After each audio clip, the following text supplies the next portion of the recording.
Tu soulèves ton corps massif pour aller remplir des sacs de sable sous un hangar gris de zone industrielle. La poussière s'infiltre déjà dans tes narines alors que tu prépares la première palette de la longue journée. Chaque pelletée de sable pèse sur tes vertèbres, mais le crédit de la maison ne se paiera pas seul. Tu rêves déjà de ta pause alors que le hangar est saturé d'une brume de silice étouffante et grise.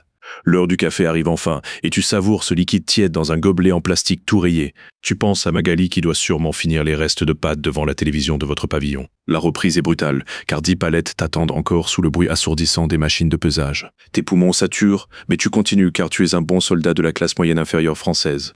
Un cendrier de poche feu vert dépasse de ta poche car c'est ton seul petit luxe de fumeur. Tu ensaches ce sable comme si ta vie en dépendait, alors qu'elle s'évapore dans ce hangar moche.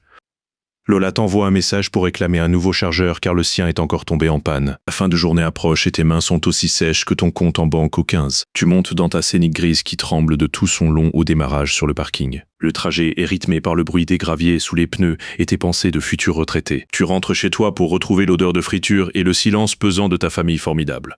Magali te tend une bière premier prix sans même lever les yeux de son émission de télé-réalité. Demain, tu retourneras remplir ces sacs car c'est tout ce que la vie a prévu pour toi. Tu t'endors avec le goût du sable dans la bouche et l'ombre d'une vie totalement gâchée. Abonne-toi pour suivre les prochaines aventures de cette vie de rêve et n'oublie pas de liker.